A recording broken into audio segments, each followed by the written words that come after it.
Successfully navigating an increasingly complex world will require creativity. That's the primary conclusion of IBM's 19th Global C-Suite study. They interviewed over 1,500 chief executive officers from 60 countries and 33 industries worldwide. You can appreciate we can provide many more conclusions from other respected industry and business sources that come to exactly the same conclusion. And when they say creativity, what are these studies referring to? Probably the best place to start is the Harvard Business Review. For 6 years, 3 legendary researchers interviewed over 3,000 innovative executives to answer the question, what is it that separates creative visionary people who consistently come up with successful ideas from the less imaginative managerial ones who carry them out? And when I say legendary researchers, Clayton Christensen, PhD, esteemed professor of business administration at the Harvard Business School, where he set a record by achieving the rank of full professor in only 6 years. Jeff Dyer, PhD, distinguished professor of strategy and recently ranked #1 on a list of most impactful management scholars in the world. And Dr. Hal Gregersen, winner of the Thinker 50's 2017 Leadership Award. Yeah, legendary. They found 5 common characteristics among these visionaries, which they termed the innovator's DNA. There's a common foundation to the first 3. The ability to associate creatively, asking questions, what if, why not, how come you're doing it this way, the unquenchable desire to tinker and experiment. Common foundation, inquisitiveness. In an interview with Harvard Business Review, Hal Gregersen responded, if you look at 4-year-olds, they're constantly asking questions and wondering how things work. But by the time they're 6.5 years old, they stop asking questions because they've quickly learned that teachers value the right answers more than provocative questions. High school students rarely show inquisitiveness. And by the time they've grown up and are in corporate settings, they've already had the curiosity drummed out of them. We also believe that the most innovative entrepreneurs were very lucky to have been raised in an atmosphere where inquisitiveness was encouraged. We were struck by the stories that they told about being sustained by people who cared about experimentation and exploration. Sometimes these people were relatives, but sometimes they were neighbors, teachers, or other influential adults. A number of the innovative entrepreneurs also went to Montessori schools, where they learned to follow their curiosity. Isidore Rabi received the Nobel Prize in 1944 for magnetic resonance imaging. He remarked that his mother fostered his curiosity and creativity. Instead of asking him, what did you learn in school today? She would ask him, did you ask any good questions today? So is there a way to measure creativity? And if there is, how do we rate? Dr. Ellis Paul Torrance, known as the father of creativity, created the Torrance test for creative thinking. It's become recognized as the gold standard for creativity testing.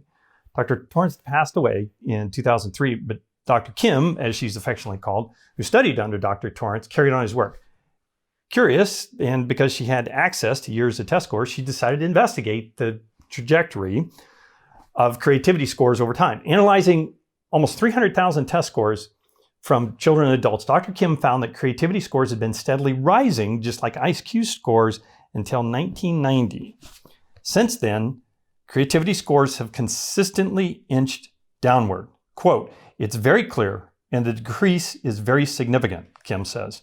It's the scores of younger children in America from kindergarten through 6th grade for whom the decline is, quote, most serious.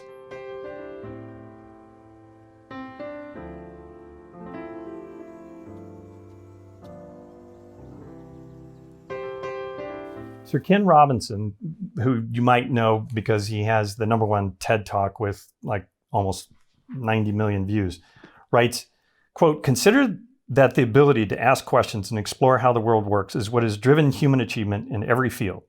The desire to explore, to test and prod, to see what happens, to question how things work, to wonder why and ask what if.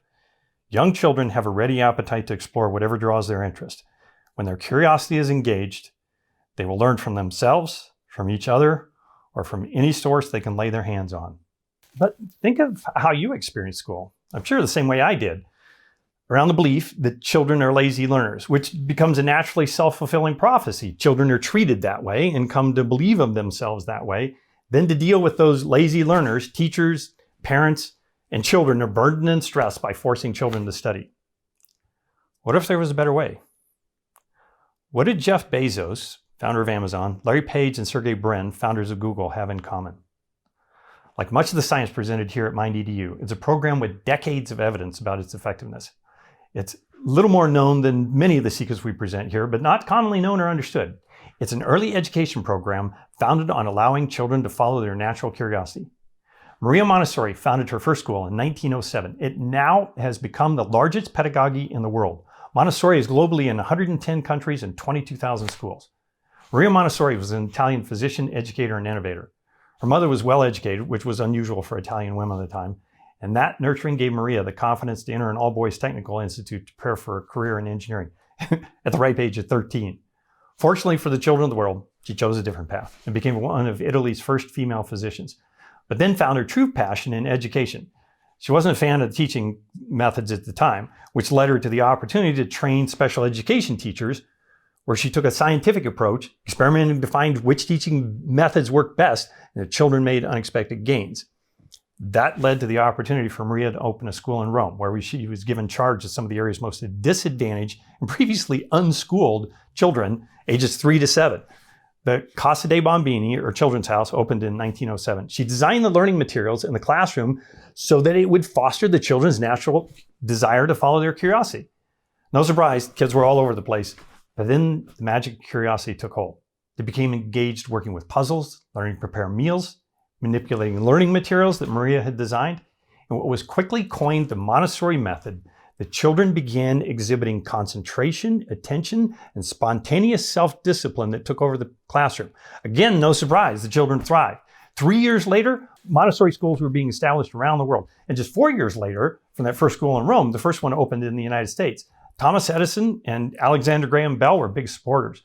But unlike the school for poor, disadvantaged children, the U.S. school catered to wealthy, cultured families to give children the best education possible.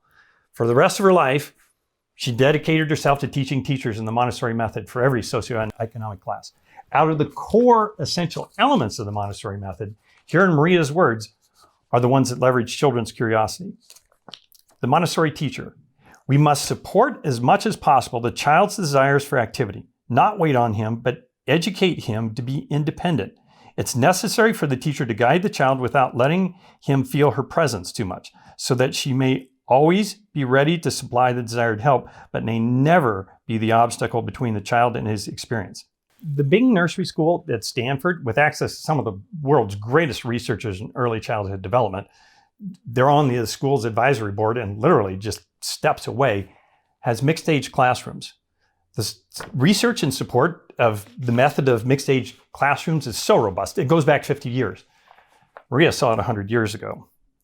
Quote, there are many things which no teacher can convey to a child of 3, but a child of 5 can do it with the utmost ease. To understand what the older ones are doing fills the little ones with enthusiasm. There is a communication and a harmony between the two that one seldom finds between adult and the small child. Perhaps more poetically, in the words of Lillian Katz, professor emeritus at the early childhood education program at the University of Illinois at Urbana-Champaign. Although humans are not usually born in litters, we seem to insist that they be educated in them. Uninterrupted work and student choice of activity. Quote, left to themselves, the children work ceaselessly. They do not worry about the clock. After long and continuous activity, the children's capacity for work does not appear to diminish, but to improve, end quote.